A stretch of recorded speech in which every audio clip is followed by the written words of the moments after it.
I hope you all are extremely well. So আজকে তোমাদের যে বিষয়টা নিয়ে ডিসকাস করবো সেটা হচ্ছে টিএফডব্লিউ স্কিম। আমাদের ওয়েস্ট বেঙ্গল জয়েন্টের আন্ডারে প্রত্যেকটা কলেজেই কিছু না কিছু সিট রিজার্ভ থাকে টিউশন ফি ওয়েভার হিসেবে, অর্থাৎ টিএফডব্লিউ হিসেবে। তো আমি কিছুদিন আগে কয়েকটা গ্রুপে আমাদের অনেকেই মানে যারা এবছর প্রথম ডাব্লিউবিজি দিয়েছে, অনেকেই অনেক কিছু মন্তব্য করেছে যে টিএফডব্লিউ বিষয়টা কি তাদের কাছে ঠিক ক্লিয়ার নয়। আমার যতদূর মনে হয়েছে মানে ঠিক ক্লিয়ার নয়, তাই আমি এই ভিডিওতে তোমাদের পুরো বিষয়টা ক্লিয়ারভাবে বলবো, কারণ আমি একজন টিএফডব্লিউ ক্যান্ডিডেট। কী কী সুবিধা পাওয়া যায়, কী কী হয়, সমস্তটাই তোমাদের সাথে ডিসকাস করবো এই ভিডিওতে। তো আশা করছি ভিডিওটা তোমাদের খুবই হেল্পফুল হবে। তো চ্যানেলটা সাবস্ক্রাইব করে ভিডিওতে একটা লাইক করে দিও। তো আজকে ভিডিওটা শুরু করা যাক। প্রথমেই তোমাদের দেখতে হচ্ছে যেটা দেখাচ্ছি, এটা ইনফরমেশন বুলেটিন থেকে নেওয়া। যদি তোমরা ইনফরমেশন বুলেটিনটা চাও সেটা আমি আমাদের ডিসক্রিপশন বক্সের নিচে লিঙ্কে দিয়ে দেবো, তো সেখান থেকে তোমরা চেক করে নিও। তো দেখতে হচ্ছে এটা হচ্ছে টিউশন ফি ওয়েভার। তো টিউশন ফি ওয়েভার করার জন্য কি কি ক্রাইটেরিয়া থাকতে হবে? তো কি কি ক্রাইটেরিয়া থাকতে হবে, প্রথমে হচ্ছে ফার্স্ট, তোমাকে তোমার যে পারিবারিক ইনকাম সেটা অ্যানুয়ালি 2.5 লাখসের কম থাকতে হবে। এটা কিন্তু মাস্ট, এটা মনে রাখবে। অ্যানুয়ালি 2.5 লাখস এটা থাকতেই হবে। দেখো লেখা আছে the student must be domicile in West Bengal, এটা হতেই হবে। মানে ওয়েস্ট বেঙ্গলের বাইরে যারা আছে, ধরো অনেকে তোমরা দেখতে পাবে কলেজে ঝাড়খণ্ড থেকে, বিহার থেকে, অনেক বাইরের অনেক মানে স্টেট থেকে ছেলেরা পড়তে আসে।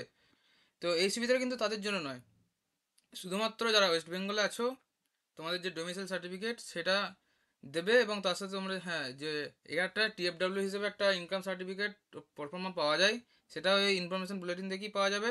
সেটা তোমরা নিয়ে নিতে পারো এখান থেকে, ওগুলো ব্যবস্থা করে তোমাকে করতে হবে। তো মেন যেটা বলার, শুধুমাত্র ওয়েস্ট বেঙ্গল ছাত্ররা এটা পাবে। এবং এটা পাওয়ার সুবিধা কি, ফ্যাসিলিটি কী কী আছে যে আমি এটা নেবো, এটার কারণটা কি আমি নেওয়ার? তো এটা নেওয়ার পেছনে একটা কারণ দেখো, যেটা আমি বলছি, যেটা আমি পাই এবং আমি মানে আমার ক্ষেত্রে অনেকটা সুবিধা হচ্ছে, তো সেরকম সবারই সুবিধা হবে। মেন জিনিসটা দেখো, তোমরা যখন একটা কলেজে টিএফডব্লিউ হিসেবে চান্স পেয়ে যাবে, টিএফডব্লিউ হিসেবে চান্স পাওয়ার পর সেই কলেজে একটা টিউশন ফি থাকে। ধরো তুমি কোনো প্রাইভেট কলেজে ভর্তি হচ্ছো, এটা গভর্নমেন্ট কলেজের ক্ষেত্রে বলছি না, কারণ গভর্নমেন্ট কলেজের ফিজ এমনি তোমরা জানো অনেকটাই কম, সেটা কোনো অসুবিধা হবে না। তো যদি তোমরা কোনো প্রাইভেট কলেজে ভর্তি হয়ে থাকো, যেমন আমি বলে রাখছি আমাদের ওয়েস্ট বেঙ্গলে অনেক কলেজ আছে, আইএম, হেরিটেজ, বা ধরে রাখো জলপাইগুড়ি তো গভর্নমেন্ট কলেজ হয়ে গেল। তো যাই হোক, এরকম সিস্টার নিবেদিতা, বা ধরে রাখো তোমার নেতাজি সুভাষ ইঞ্জিনিয়ারিং কলেজ, তো এরকম অনেক কলেজ আছে। তো এই কলেজগুলোতে যে টিউশন ফি লাগে, এখন দেখতে পাচ্ছ টিউশন ফি কিন্তু অনেকটাই বেশি। ইঞ্জিনিয়ারিং কলেজে এখন প্রাইভেট কলেজ, বুঝতে পারছো টিউশন ফিটা একটু বেশি। তো টিউশন ফি যাদের থাকবে এখানে, যে টিউশন ফি ওয়েভার, তোমরা কী পাবে, ওই টিউশন ফিটা তোমাদের লাগবে না, কোনো সেমিস্টারেই লাগবে না। তাহলে তোমাদের কি লাগবে, শুধুমাত্র ভর্তির ফিসটুকু, যেটুকু সবাইকে দিতে হবে। যারা নর্মাল ক্যান্ডিডেট তারা কি করে, প্রথমে টিউশন ফিস তাদেরকে আলাদা দিতে হবে এবং ভর্তির জন্য আলাদা ফিস আছে। তো তোমাকে শুধুমাত্র কি করতে হবে, তোমাকে শুধুমাত্র করতে হবে ভর্তির ফিসটুকু দিতে হবে কলেজে ভর্তি হওয়ার, ব্যাস। তারপর হ্যাঁ, এবার কলেজে যদি কোনো ডেভেলপমেন্ট ফিস রেখে থাকে, যে বছরে একবার কোনো ডেভেলপমেন্ট ফিস নেবে, বা ধরো তোমার লাইব্রেরিতে বই নেওয়ার জন্য কিছু ফিস সেটা কলেজ থেকে নির্ধারিত করে দিয়েছে, সেইগুলো তোমাকে দিতে হতে পারে ছোটোখাটো। কিন্তু কোনো মাত্র টিউশন ফি তোমার দিতে হবে না যদি তুমি টিএফডব্লিউ একবার ভর্তি হয়ে যাও। এবার নেক্সট পয়েন্ট, টিএফডব্লিউতে সিট কটা থাকে যে আমি টিএফডব্লিউ পাবো? টিএফডব্লিউতে সিট দেখো, বলতে গেলে আমি বলে রাখছি, যে কলেজ সিট ম্যাট্রিক্স এখনো সিট ম্যাট্রিক্স দিয়ে দিয়েছে, তোমরা সিট ম্যাট্রিক্স দেখতে পারো, যেটা আগের বছরে ছিল সেটা দেখতে পারো। তো তোমরা সেখান থেকে দেখতে পাবে কোনো কোনো ডিপার্টমেন্টে 180টা সিট আছে, কোনো কোনো ডিপার্টমেন্টে আছে 60টা সিট। তাহলে এক্ষেত্রে কীভাবে বুঝবো যে কোনটাতে কতগুলো টিএফডব্লিউ আছে? তো দেখো, যেটা 60টা সিট, যে স্ট্রিমে দেখতে 60টা সিট, সেই সিটের জন্য তোমার 3টে টিএফডব্লিউ সিট থাকে। এবার তোমরা এটা ভেবে নিও না যে 3টে টিএফডব্লিউ সিট তো আমার ফার্স্ট রাউন্ডেই চলে যাবে। অনেকের মনে এটাও থাকবে যে 3টে মাত্র সিট, এটা ফার্স্ট রাউন্ডেই চলে যাবে, অনেক ছেলে ভর্তি হবে। কিন্তু আদৌ সেটা হয় না। আদে যেটা হয় সেটা আমি তোমাকে বলে রাখছি, সেরকম করে তোমার 3টে সিট মানে কি, তোমার রাউন্ড 3টে হয়, মানে আমি এটা বলছি না যে তোমার 3টে রাউন্ডে 3টে হয়ে গেলো, এমন নয়। ওরা ওদের কলেজের র্যাঙ্ক অনুযায়ী তোমার র্যাঙ্ক চেক করবে। একটা টিএফডব্লিউ র্যাঙ্ক, তোমাদের ডাব্লিউবিজেইতে টিএফডব্লিউ র্যাঙ্ক একটা প্রোভাইড করে, কিন্তু সেই টিএফডব্লিউ র্যাঙ্ক এরা নেয় না। টিএফডব্লিউ র্যাঙ্ক মানে তোমার কলেজে ওদের জেনারেল র্যাঙ্কটাকেই ধরে, তোমার কাউন্সিলিং হয় জেনারেল র্যাঙ্ক দিয়ে। এবার তোমার জেনারেল র্যাঙ্কটা যখন কলেজে কোনো একটা স্ট্রিমের টিএফডব্লিউ র্যাঙ্কের থেকে মানে কাছাকাছি থাকবে আর কি বলতে যাচ্ছি। তো তখন তুমি সেখানে টিএফডব্লিউটা পাবে, তাছাড়া পাবে না।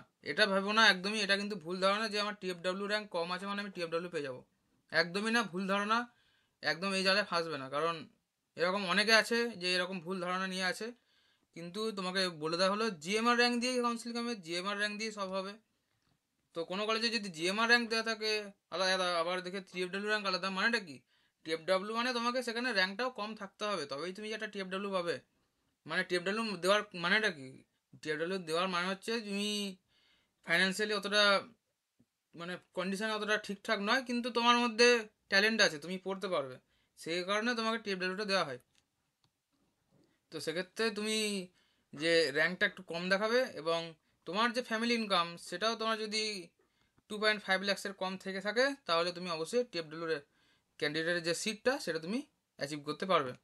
তো আশা করছি বোঝা গেল যে টিএফডব্লিউ জিনিসটা কি। তো যদি কারো কোনো যাওয়ার থাকে অবশ্যই নিচে কমেন্ট বক্সে বা আমাকে জানাতে পারো, বা যে কোনোভাবে আমাকে জানাতে পারো, কোনো অসুবিধা নেই। আমার সব কিছু ফেসবুক লিঙ্ক, ইনস্টাগ্রাম লিঙ্ক, তোমার মেল সব কিছুই দেওয়া আছে নিচে ডেসক্রিপশন বক্সে, তোমরা সেখান থেকে চেক করে নিও। তো এরপর বলি তোমাকে কী কী সার্টিফিকেট দিতে হবে। দেখো কী কী সার্টিফিকেট সাবমিট করলে আমি টিএফডব্লিউটা আমাকে অ্যাচিভ করবে। কারণ দেখো তোমরা যখন কোনো একটা কলেজ পাবে, সেই কলেজে যে গিয়ে যখন ভ্যারিফিকেশান হবে, সেক্ষেত্রে যদি তুমি তাদেরকে ভ্যালিড ডকুমেন্ট দেখাতে না পারো, তাহলে কিন্তু তোমার টিএফডব্লিউ সিটটা ক্যান্সেল হয়ে যাবে। তো সেক্ষেত্রে তোমাকে কী কী দেখাতে হবে দেখতে পাচ্ছ এখানে অ্যাপেন্ডিক্স 4 দেওয়া, যেটা দেওয়া আছে সেখানে একটা ইনকাম সার্টিফিকেট প্রোফর্মা দেওয়া আছে।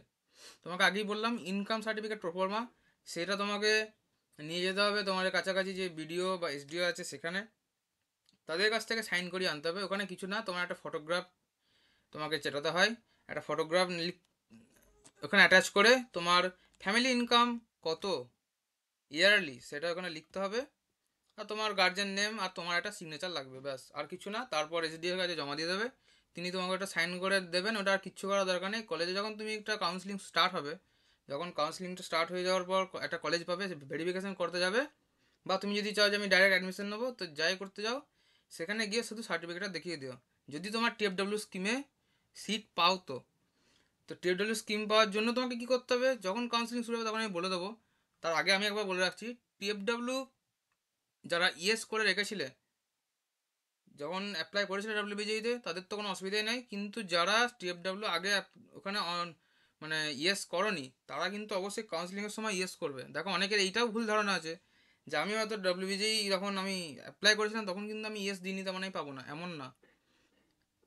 যখন তোমার কাউন্সিলিং হিসেবে তোমার আলাদা করে নিচ্ছে, তোমাকে আলাদা করে অ্যাপ্লাই করতে হচ্ছে, তোমাকে আলাদা করে ফিস পেমেন্ট করতে হচ্ছে, ওখানটায় তুমি যদি ইয়েস দাও, পাওয়ার চান্স কিন্তু আছে। মানে চান্স নয় বলবো, আমি আমার ক্ষেত্রে করেছিলাম। এবার এবছরে তুমি যে পাবে তার গ্যারেন্টিটা অবশ্যই আমি দিতে পারছি না, কিন্তু ওটা হয়। এবার হ্যাঁ কী করবে সেটা মানে ভেবে দেখা উচিত। তো আমি সেটা সেক্ষেত্রে আমি কিছু বলতে চাইছি না, কারণ প্রত্যেকে দেখো পার্সোনাল কিছু ব্যাপার আছে। তো সেটা অবশ্যই বাড়ির গার্জেনের সাথে ব্যবস্থা করে তোমার ভেবে চিন্তে সমস্যাটা করবে। যে এবছরে হচ্ছে কি না সেটা আমার পক্ষে এখন বলা সম্ভব নয়, তবে তোমরা চেষ্টা করে দেখতে পারো। আমি কখনই বলবো না যে ওটা অ্যাপ্লাই করে দাও, ঠিক আছে? তো রিস্ক নিয়ে কোনো কিছু দরকার নেই। যদি দেখো এবার যারা সেকেন্ড টাইম দিচ্ছে তাদের ক্ষেত্রে যদি একটা কলেজ না পায়, সেক্ষেত্রে অনেকটাই মানে প্রেশারের ব্যাপার। তো যাই হোক সেটা বাদ দিলাম আমি। তো তোমাকে এর সাথে আর কি দিতে হবে, ইনকাম সার্টিফিকেটের সাথে তুমি যে ওয়েস্ট বেঙ্গল ডোমিসাইল সেটাও দিতে হবে। কারণ দেখো তোমার টিএফডব্লিউ হচ্ছে ওয়েস্ট বেঙ্গল স্টুডেন্টদের জন্য। এবার তুমি যদি ওয়েস্ট বেঙ্গল ডোমিসাইল সার্টিফিকেটই না দেখাতে পারো, তাহলে তোমাকে টিএফডব্লিউ কী করে দেবে? তাহলে মেন দুটো সার্টিফিকেট, ইনকাম সার্টিফিকেটের প্রফর্মাটা আর ডোমিসাইল সার্টিফিকেটের জন্য যে A1 A2 আর বি আছে সেটা দিতে হবে, যে কোনো একটা। এবার সেগুলো কি সেটা নিয়ে আমি এর পরের ভিডিওতে ডিসকাস করব।